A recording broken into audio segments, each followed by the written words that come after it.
여름에도 인왕산의 살벌함은 변하지 않았다. 계곡은 장마가 져야만 물이 조금 흘렀고 굿땅으로 올라가는 길은 온통 암벽이었고 오른쪽으로 잡목숲이 좀 남아있는 곳에선 어스름 여기면 개를 때려잡는 처절한 비명이 들리곤 했다. 사내 애들은 그 소리만 들리면 눈빛을 번득이며 떼를 지어 숲속으로 치닫곤 했는데 개를 때려잡기 위해 매단다는 나무도 정해져 있었다. 그 나뭇가지엔 새끼줄이 매달려 있었고 주위엔 개를 그스른 누릿한 냄새가 늘 남아 있었다. 그 때문에 가뜩이나 헐벗은 숲이 무섭고 구역질이 났다. 더위가 심해지면서 진중한 오빠도 방에서 견디기가 힘든지 저녁만 먹고 나면 내 손을 잡고 선바위까지 바람을 쐬러 올라갔다. 나는 그때가 가장 즐거웠다.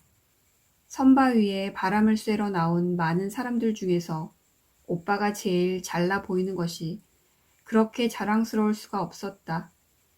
나는 오빠와의 친밀감을 과시하기 위해 멀리까지 가서 조리풀을 따다가 오빠한테 붙들게 하고 조리를 엮었다.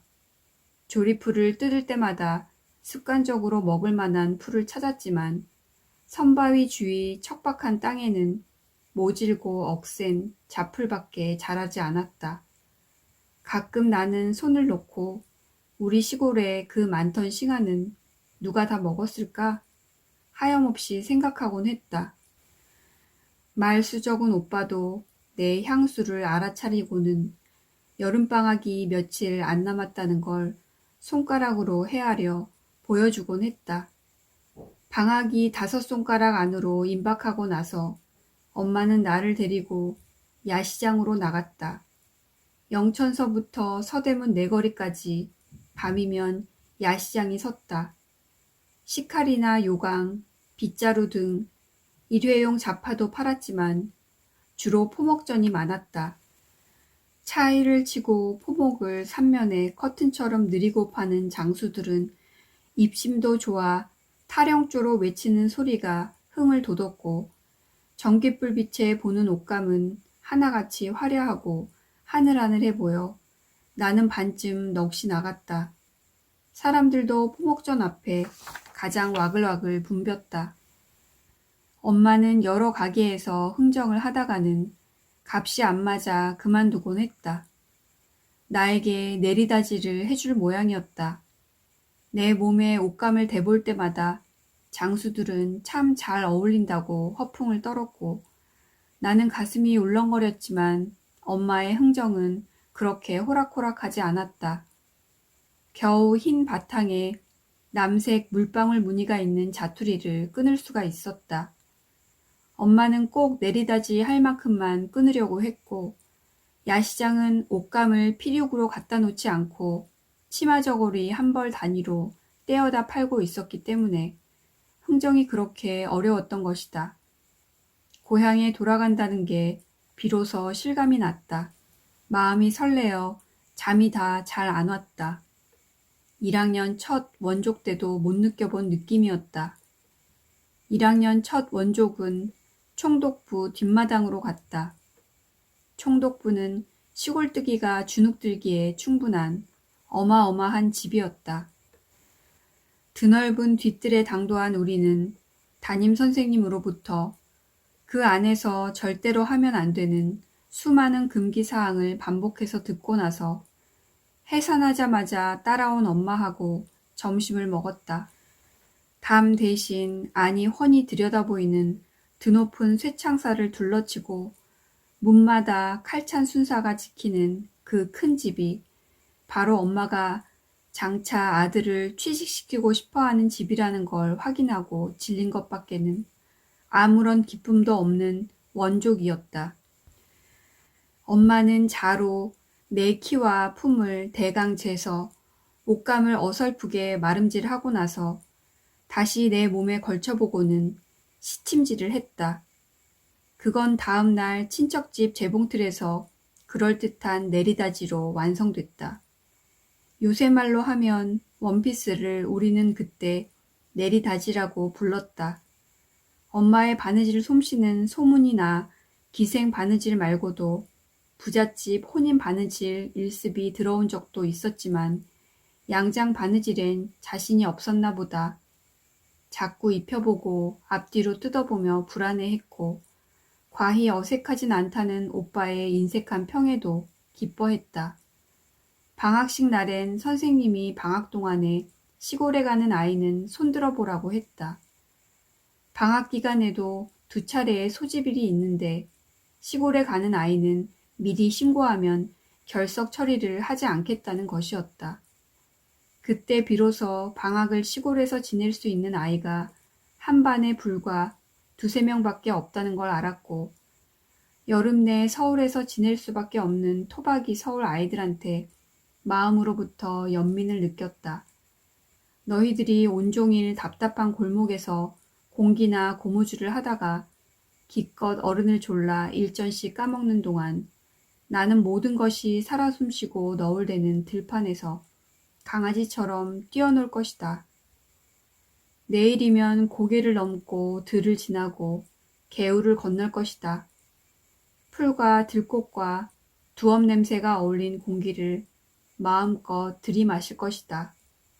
상상만으로도 초여름 첫 새벽에 달개비가 깔린 푸른 길의 이슬을 맨발로 밟을 때처럼 순수한 희열을 느꼈다. 그건 향수라기보다는 짐승 같은 굶주림이었고 서울 아이에 대한 최초의 우월감이었다. 서울 아이를 불쌍하게 여길 수 있다는 것은 말할 수 없이 기분 좋은 일이었다. 그러나 너무 일찍 기분 좋아할 것은 아니었다. 방학식 날 통신부를 받았다. 1학년 1학기건만 6에서 10까지의 점수로 성적을 표시할 때였다. 나는 평균은 8점이었지만 4, 4, 5입한 8인 듯 9가 2이고 나머지는 온통 7이었고 창가는 최하점인 6이었다. 엄마는 나한테 공부하라고 성화한 적도 없고 숙제 한번 제대로 봐준 적이 없었다. 학군까지 어긴 극성 엄마이면서도 학교 보내는 것 외엔 공부에 따로 신경을 써준 적이 거의 없었다.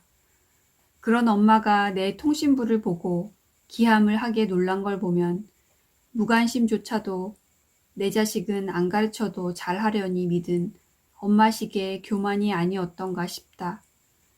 그런 식으로 내버려둬도 오빠는 늘 우등만 했고 시골 소학교에선 월방까지 한 일이 있다는 건 엄마의 큰 자랑거리였다.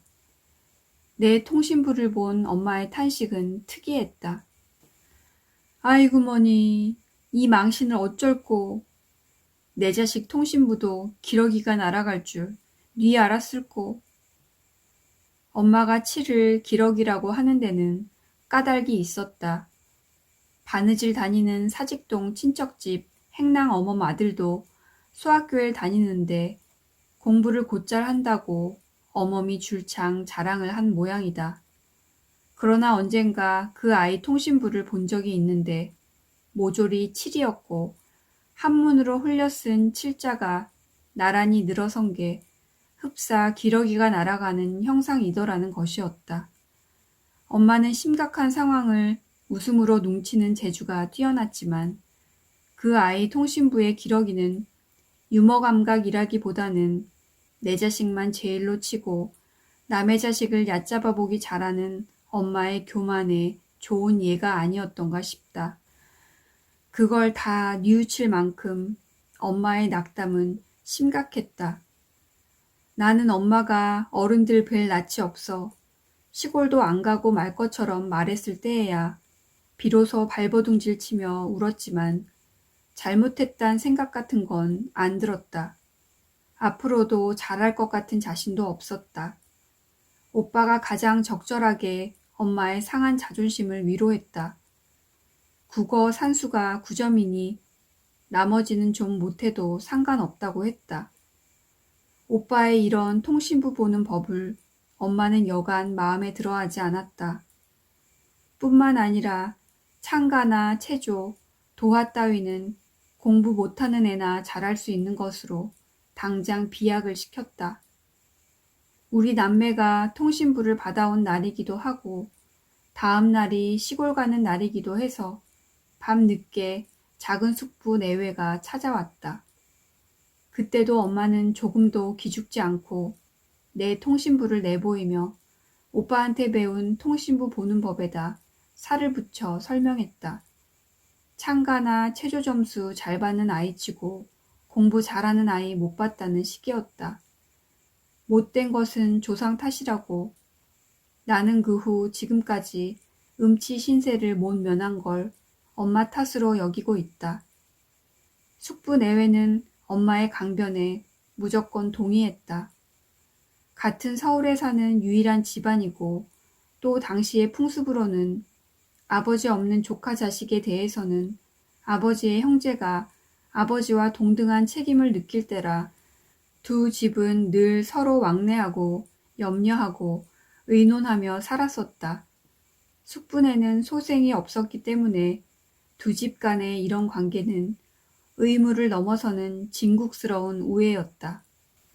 숙부네는 염천교 넘어 복내동에 살았는데 숙부는 일본인 생선 도매상의 배달꾼으로 나가고 숙모는 자파 도매상에서 나가고 들어오는 물건의 전표를 떼는 일을 하고 있었다. 숙부한테서는 늘 생선 냄새가 나고 막노동꾼 티가 박여가는 데 비해 쪽을 갈라 히사시가미를 하고 살짝 화장도 해서 날로 하이칼라가 돼가는 숙모는 나의 동경의 대상이었다. 엄마하고 숙모의 직장에 가본 적도 있었다. 엄청나게 큰 창고 같은 건물 안에는 물건이 가득 든 상자들이 산적해 있었고 등에 상표가 붙은 일본 하오리 비슷한 윗도리를 걸친 소년들이 여럿 일하고 있었다. 숙모도 치마 저고리 위에다 푸른 사무복을 입고 소년들을 군자를 붙여 부르면서 이것저것 지시하는 게 여간 그럴듯해 보이지 않았다. 나중에 안 일이지만 숙모가 맨 처음 들어간 데는 일본집 식모였다고 한다. 숙모가 식모 살 동안은 숙부도 생선 도매상 얼음창고 위 다락방에서 자면서 고생이 이만저만이 아니었는데 일본말도 곧잘하고 눈썰미도 있는 숙모는 불과 몇 달 안에 주인의 신용을 얻어 주인이 경영하는 자파 도매상 일을 보게 해 비로소 부부가 합쳐 살 수 있게 된 것이었다. 숙부 내외가 같이 노는 날을 잡아 우리 식구를 다 초대해서 고기니 생선이니를 푸짐하게 먹여준 적도 몇 번 있었는데 차린 걸로 봐서는 돈을 잘 버는 것 같았지만 사는 환경은 우리 집만도 못한 것 같았다. 셋방만 10여 가구가 양쪽으로 길게 붙은 골목 같은 마당은 하늘을 함석으로 가려서 생전 볕이 들지 않았고 바닥은 울퉁불퉁하고도 습했다. 막다른 집처럼 맨 끄트머리에 있는 숙부네까지 가려면 여간 조심하지 않고는 구정물이 고인 웅덩이를 밟기 일쑤였다. 현조동처럼 물이 귀하지 않은지는 몰라도 더 비위생적인 동네였다. 엄마는 사대문 안을 일률적으로 문 안이라고 부르며 문 안만 사람 살 동네처럼 여기고 언젠가는 문 안에 살아보는 게 소원이었지만 문 안에도 이런 빈민굴은 있었다. 마침내 개성역이었다.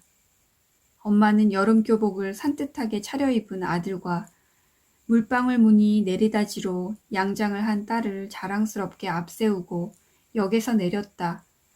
할머니와 큰 숙부 내외가 다 마중을 나와 있었다. 할머니는 나를 안아보고 나서 등을 들이대면서 자꾸만 어필하고 했다. 나는 싫다고 했다. 고향 산천은 온통 푸르고 싱그러웠다.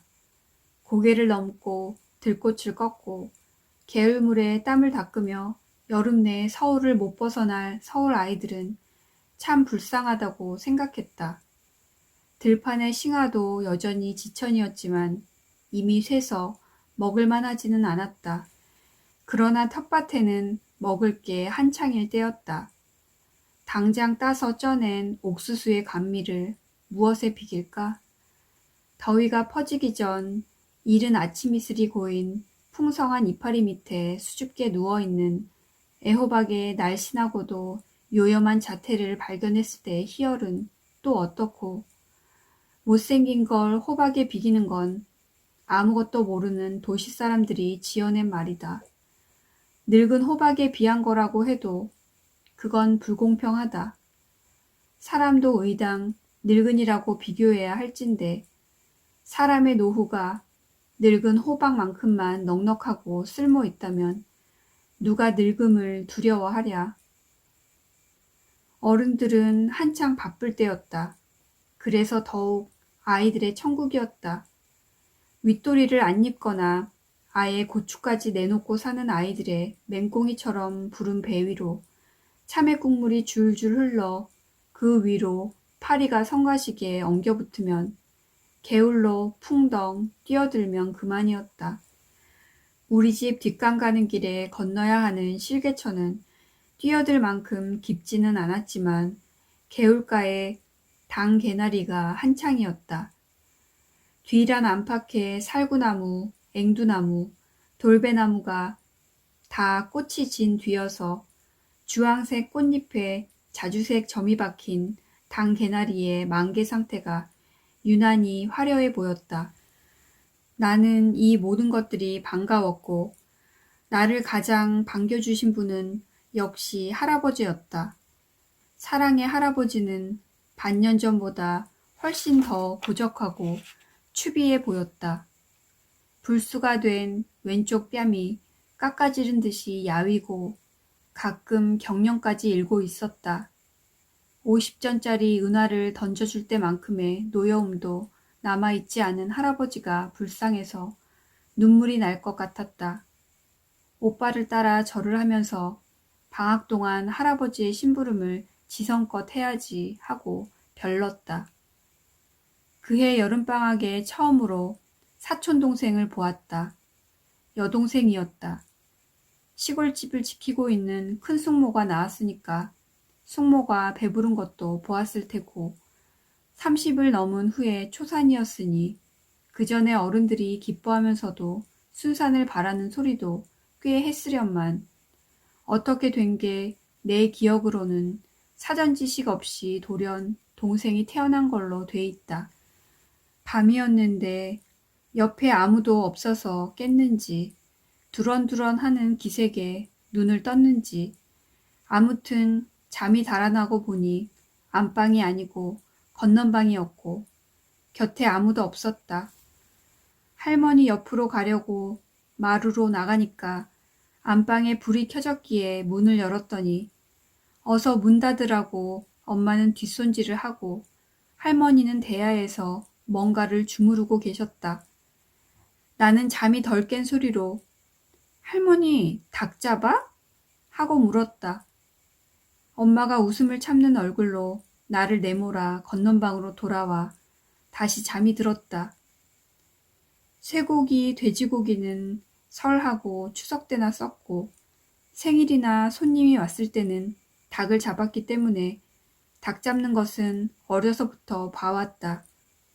아무리 그렇기로써니 아기를 씻기려면 의당 우는 소리도 났으련만 어떻게 닭을 잡는 것처럼 보였을까? 그때 나의 기상천외한 물음은 두고두고 어른들의 웃음거리가 되었다. 오랜만에 아기가 생기니까 집안이 훨씬 활기 있어졌다. 조그만 목숨 하나가 집안에 들이운 죽음과 우환의 어둑신한 그림자를 몰아내고 밝은 웃음을 가져왔다. 할아버지도 기뻐하시면서 서자 항렬자에다 밝을 명자를 넣어 명서라고 이름을 지으셨고 대문에 써붙이는 산후 기부정이라는 방도 떨리는 필적으로 손수 쓰셨다. 우리 고장에선 해산집에 금줄을 거는 대신 이렇게 방을 써붙였다. 이웃이나 친척으로부터 이왕 낳을 거 아들이었으면 더 좋았을 걸 하고 섭섭해하는 소리가 나와도 아기 집이 열린 것만도 고맙지. 더 바라면 죄 받는다고 완곡하게 윽박지르셨다. 나도 아기 근처를 맴도느라고 거의 나가 놀지 않았다.